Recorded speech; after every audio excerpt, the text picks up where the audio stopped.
Hello students, मैं doctor Gauri Bhatnagar. Sanskrit tutorials में आपका स्वागत है। महाकवि विभूति द्वारा रचित उत्तररामचरितम पढ़ रहे थे हम। इसका प्रथम अंक चल रहा है, इसी में आगे देखें। राम सीता कहते हैं कि तुम मेरे भुजा पर सर रखकर सो जाओ और अपनी भुजा को मेरे गले में डाल दो। आगे देखें।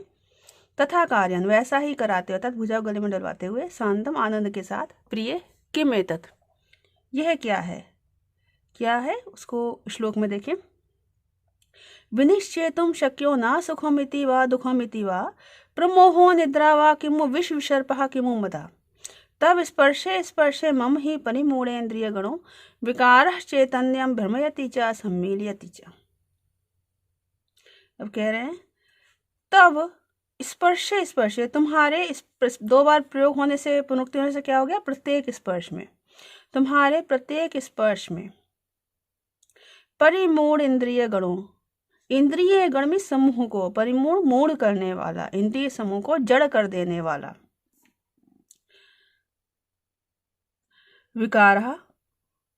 विकार मम चैतन्यम, मेरी चेतनता को, भ्रमयति च सम्मील्यति च, भ्रमित कर रहा है और प्रकाशित भी कर रहा था। मेरे ज्ञान को, मेरी चेतनता को कभी भ्रमित कर रहा है और कभी प्रकाशित कर रहा है। इसलिए सुखमिति वा दुःखमिति वा, सुख है अथवा यह दुख, अर्थात यह विकार जो है सुख है अथवा दुख है। प्रमोहो निद्रा वा, मूर्छा है अथवा निद्रा है। विष विसर्पा किमु मदा किमु, विष का विसर्पण अर्थात प्रसार है, विष का विसर्पण है अर्थात विष का प्रसार है, या मद है। मद मीन्स उन्मत्तता है। विनिश्चेतुं न शक्य, यह निश्चित नहीं किया जा सकता।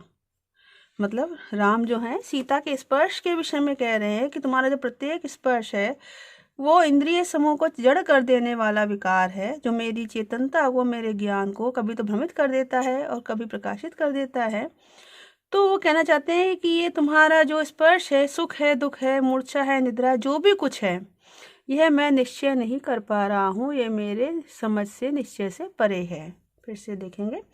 तब स्पर्शे स्पर्शे, तुम्हारे प्रत्येक स्पर्श में परिमूढ़ इंद्रिय गणों, इंद्रिय समूह को परिमूढ़ कर देने वाला, जड़ बना देने वाला। विकार मम चैतन्यम, मेरी चेतनता को, मेरे ज्ञान को, भ्रमयति च सम्मील्यति च, कभी भ्रमित कर देता है, कभी सम्मील्यति, कभी प्रकाशित कर देता है। इसलिए सुखमिति वा दुःखमिति वा, सुख है अथवा दुख है। प्रमोहो निद्रा वा, मूर्छा है अथवा निद्रा है। विष विसर्पः किमु मदा किमु, विष का विसर्पण अर्थात विष का प्रसार है अथवा मद है। विनिश्चेतुं न शक्य, यह निश्चय नहीं किया जा सकता, यह समझ से परे है, इसका निश्चय नहीं किया जा सकता। सीता कहती हैं धीर प्रसादा यूयम इति यत्र इदानीम आश्चर्यम। सीता कहती हैं यूयम, आप लोग, धीर प्रसादा, धैर्यवान और अनुग्रह करने वाले हैं, स्थिर अनुग्रह करने वाले हैं। अत्र इदानीम आश्चर्यम, तो इसमें आश्चर्य क्या है, अर्थात इसमें कोई आश्चर्य की बात नहीं है। राम कह रहे हैं म्लानस्य जीव कुसुमस्य विकासनानि संतर्पणानि सकल इंद्रियाणि इंद्रिय मोहनानि एतानि ते सुवचनानि सरोरुहाक्षी कर्णामृतानि मनशस्य रसायनानि। कह रहे हैं सरोरुहाक्षी, सरोरु कहते हैं कमल को, अक्षमीस नेत्र, कमल के समान नेत्रों वाली सीता। ते एतानि सुवचनानि, तुम्हारे ये सुंदर वचन जो हैं वो म्लानस्य जीव कुसुमस्य, मुरझाए हुए जीवन पुष्प को, मुरझाए हुए जीवन रूपी पुष्प को, विकासनानि, विकसित करने वाले अर्थात खिलाने वाले, संतर्पणानि, पूरी तरह से संतुष्ट कर देने वाले, तृप्त कर देने वाले, सकल इंद्रिय मोहनानि, सभी इंद्रियों को मोहित कर देने वाले, और कर्णामृतानि मनसस्य, कानों के लिए अमृतानि अमृत के समान, मनसस्य रसायनानि और मन के लिए हृदय के लिए रसायन के समान है। रसायन मीन्स रस के समान है, मीठे रस के समान है। फिर से देखेंगे, कह रहे हैं सरोरुहाक्षी, ये सरोरु, सर कहते हैं तालाब को, रूमी तालाब में उगने वाले अर्थात कमल। सरोरुहाक्षी, कमल के समान अक्षी नेत्रों वाली सीता। ते तानि सुवचनाएं, तुम्हारे ये सुंदर वचन, मीठे वचन, मधुर वचन। विलानस्य जीव कुसुम से विकास नानी, मुरझाए हुए जीवन रूपी पुष्प को विकसित करने वाले। संतर्पणानि, पूरी तरह तृप्त कर देने वाले। सकल इंद्रिय मोहनानि, सारे इंद्रियों को मोहित करने वाले। कर्णामृतानि, कानों के लिए अमृत के समान। मनसस्य रसायनानि, और मन के लिए, हृदय के लिए पौष्टिक रस के समान हैं। सीता कहती है प्रियंवद, हे प्रिय बोलने वाले, एहि संविशावाओ, शयन करते हैं। इति शयनाय सम्मततो अपि निरूपयति, इस प्रकार सोने के लिए चारों ओर देखती हैं। राम कहते हैं किम अन्वेष्टव्यम, क्या खोज रही हो। राम कहते हैं क्या ढूंढ रही हो। आ विवाह समयात् गृहे वने शैशवे तदनु यौवने पुनः, स्वाप हेतु अनुपाश्रितो अन्यया राम बाहु उपधानमेश ते। कह रहे आ विवाह समयात्, विवाह के समय से, आ मीन्स लेकर, विवाह के समय से लेकर, शैशवे बचपन में, गृह घर में, मतलब बचपन में घर में, और पुनः फिर यौवने वने, युवावस्था में वन में। मतलब जब बचपन था तब वो घर में थे, युवावस्था आई जब का राज्याभिषेक हुआ था तब उनको 14 वर्ष का वनवास हो गया था। तो वही कह रहे हैं कि बचपन में, शैशवावस्था में तो घर में, और उसके पश्चात यौवने, युवावस्था में वन में। तदनु पुनः, उसके पश्चात पुनः युवावस्था में वन में। अन्यया अनुपाश्रित, किसी अन्य स्त्री के द्वारा, अनुपाश्रित मीन्स अनाश्रित। स्वाप हेतु, सोने का कारण। एष यह, राम बाहु, राम की भुजा, उपधानम ते, तुम्हारा उपधान था, तकिया है। मतलब राम कह रहे हैं कि विवाह के समय से लेकर, जब बचपन था तब घर में, और जब व्यवस्था में वन में थे तब जब तुम सोती थी तो तुम मेरी इसी भुजा का आश्रय लेकर इसका तकिया बनाकर सोती थी। और ये भुजा कैसी है, जो किसी अन्य स्त्री के द्वारा, अनाश्रित मीन्स इस पर किसी अन्य स्त्री ने कभी भी इसका आश्रय नहीं लिया है। तो इस बात के द्वारा, अन्य अनुपाश्रित, इस कथन के द्वारा राम का एक पत्नी व्रत जो है वो यहाँ पर पता चलता है, व्यंजित हो रहा है इस श्लोक के द्वारा। राम का एक पत्नी व्रत जो है वो प्रतीत हो रहा है, क्योंकि उस समय राजा अनेक पत्नियों वाले हुआ करते थे। स्वयं दशरथ की 3 पत्नियां थीं, 3 रानियां थीं, लेकिन राम ने हमेशा सीता को यह वचन दिया था कि मैं हमेशा एक पत्नी व्रती रहूंगा और हमेशा तुम ही मेरी पत्नी के रूप में रहोगी, इसके अलावा मैं किसी अन्य स्त्री की तरफ नहीं देखूंगा। ये राम ने सीता को वचन दिया था। तो उसी वचन का इन्होंने आगे भी पालन किया है। जब अश्वमेध यज्ञ किया था, राम ने घोड़ा छोड़ा था, तो उसमें पत्नी की आवश्यकता हुई थी। अश्वमेध यज्ञ में दोनों बैठते हैं, पति और पत्नी। तब राम ने सोने से बनी हुई सीता की प्रतिमा को अपने साथ बिठाया था, ना कि किसी अन्य स्त्री से विवाह करके उसे बिठाया था।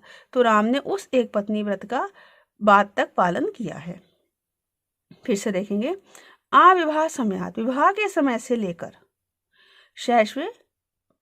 शैशवावस्था में, गृह घर में, तदनु पुनः यौवने वने, इसके पश्चात फिर युवावस्था में वन में। अन्य या अनुपाश्रित, किसी अन्य स्त्री के द्वारा अनाश्रित, किसी अन्य स्त्री के द्वारा आश्रय ना लिया गया। और स्वाप हेतु, शयन का कारण, सोने का कारण, किसी अन्य के द्वारा अनाश्रित, सोने के कारण। एष राम बाहु, इस राम की भुजा, यह राम की भुजा, ते उपधानम, तुम्हारा तकिया है। सीता निद्राम नाट्यति, निद्रा का अभिनय करते हुए, अस्ति एतत्, ऐसा ही है, आर्यपुत्र अस्ति, हाँ आर्यपुत्र ऐसा ही है, इति स्वपिति, सो जाती है। राम कहते कथम प्रिय वचना में बक्षसी प्रसुप्ता, क्या प्रिय वचन प्रिय बोलने वाली मेरे वक्षस्थल पर ही सो गई है। तथा सीता को इतनी निद्रा आई थी कि वो भुजा का आश्रय ना लेकर वो बातें करते करते राम के वक्षस्थल पर ही सो गई। राम सीता को सोई हुई देख के कहते हैं, इयम गेहे लक्ष्मी इयम अमृतवर्ती नयनो रसावस्या स्पर्श वपुषि बहुल चंदन रसा अयम बाहु कंठे शिशिरमर्षणो मौक्तिकसरा किमस्य न प्रियो यदि परम सहेयस्तु विरह। अब राम कह रहे हैं, इयम यह सीता, गेहे लक्ष्मी घर में लक्ष्मी है, इयम यह सीता, नयनो अमृतवर्ती आंखों में अमृत शलाका है। अमृत की शलाका कहते हैं तीली को या किसी सलाई को, तो यह आंखों में अमृत की शलाका है। अस्या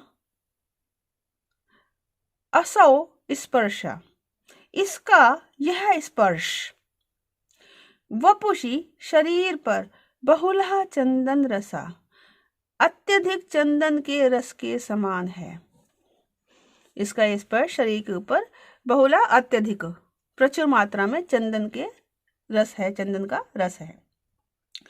अयम बाहु इसकी ये भुजा, कंठे गले में, शिशिर मशीनो मौतिक सरा शीतल और मशीन कहते हैं कोमल को, शीतल यहाँ पे सा नहीं लिखा मशीन है, शीतल और कोमल, मौक्तिक सरा मोतियों की माला है।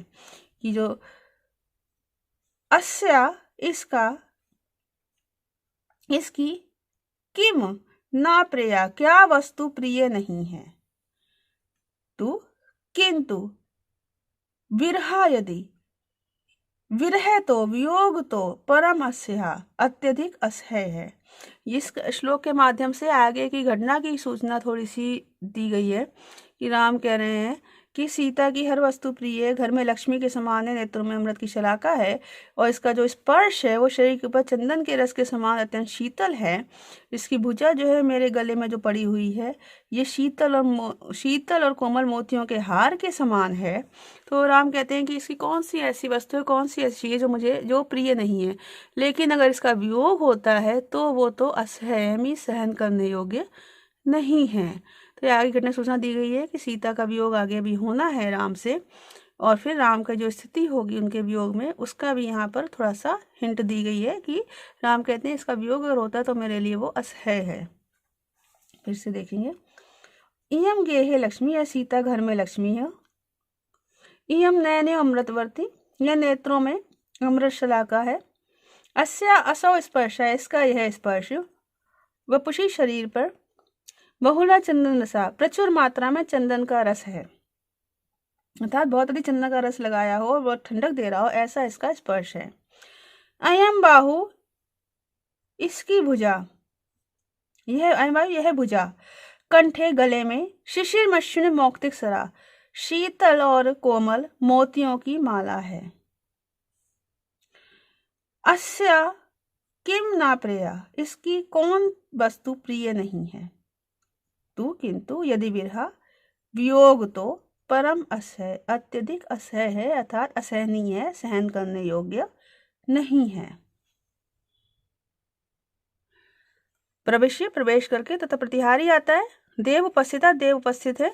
राम कहता है कहा अरे कौन है, प्रतिहारी कहती है आसन्न परिचारको देवस्य दुर्मुखा, देव का आसन्न परिचारक समीपवर्ती सेवक दुर्मुख आया है। दुर्मुख कौन है, गुप्तचर है राम का, जिसे राम ने नगर के हाल लेने के लिए भेजा हुआ है। राम मन में कहते हैं शुद्ध अंतःचारी दुर्मुख, क्या दुर्मुख तो अंतःपुरचारी है, अंतःपुरचारी मीन्स गुप्तचर है। स मया पौर जानपदेशु अवसर्पा प्रहिता, स वह मया मेरे द्वारा पौर जानपद नगरवासियों और पूर्ववासियों लोगों में अर्थात नगरवासियों और गांववासी लोगों में अवसर्पा प्रहिता गुप्तचर के रूप में भेजा गया था। अवसर्पा मीन्स गुप्तचर। प्रकाशन प्रकट में कहते हैं आगच्छतु आ जाए, मतलब कहते हैं आ जान दो उसको। प्रतिहारी निष्कांता प्रतिहारी जो है निकल जाती है। प्रवेश करके दुर्मुख आया है। दुर्मुख कहता है स्वागतम, मन में कह रहा है हा कथम इदानीम देवीम अंतरेण ईदृशम अचिंतनीयम जनाबादम देवस्य कथिष्यामि। अब दुर्मुख दुखी है, मन में कहता है कि अरे इदानीम अब कथम किस प्रकार से देवी अंतरेण ईदृशम अचिंत्यम, देवी सीता के अंतरेण में संबंध में ईदृशम इस प्रकार की अचिंतनीयम ना सोचने योग्य जनाबादम लोक निंदा को देव से कथिष्यामि महाराज से कहूंगा।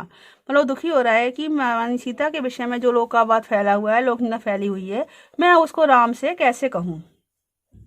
अथवा नियोगा खलु मम मंद भाग्य ध्येय शेष, कहते हैं अथवा मम मंद भाग्य ध्येय, मुझ अभागे का तो एश नियोगा यही कर्तव्य है, मीन्स मेरा तो यही काम है। क्यों? क्योंकि वो गुप्तचर है, उसका काम है अच्छी बुरी जो भी घटनाएं हैं, जो भी बातें हैं, वो राजा को राम को बताया के। सीता आर्यपुत्र कुत्रसी, कहाँ हो? राम से एयम रण रगदायनी चित्र दर्शनाद विरह भावना देविया स्वप्नोद्योगम करोति। कहते चित्र दर्शन से रण रगदायनी उत्कंठा उत्पन्न करने वाली, साय में यह वही विरह भावना, विरह की भावना, वियोग की भावना, देविया स्वप्न उद्योगम करोति, देवी को स्वप्न में भी परेशान कर रही है। स स्नेह अंगम अस्या परामर्शन, स्नेह के साथ अस्या इस सीता का अंगम परामर्शन, शरीर का स्पर्श करते हुए बोलते हैं।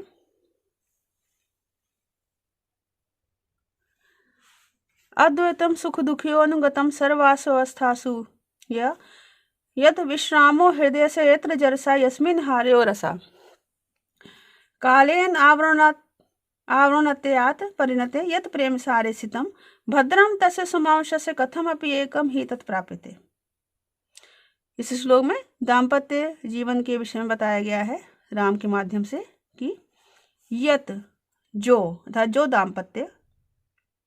दाम्पत्य जीवन सुख दुखियो अद्वैतम, सुख और दुख में एक समान है, सर्वाशु अवस्थाशु सभी अवस्थाओं में अनुगतम अनुकरण करने वाला है,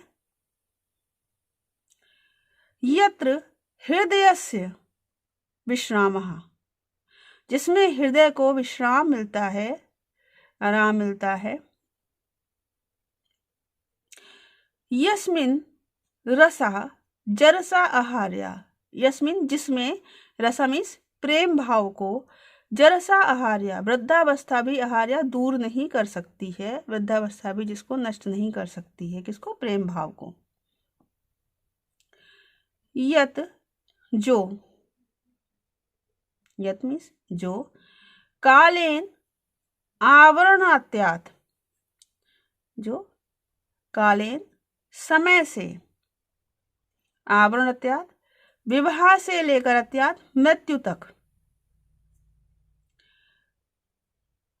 परिणते प्रेम सारे स्थितम, परिपक्व और प्रेम की उत्कृष्टता में स्थित रहता है, तस्य सुमानुष से उस दाम्पत्य का,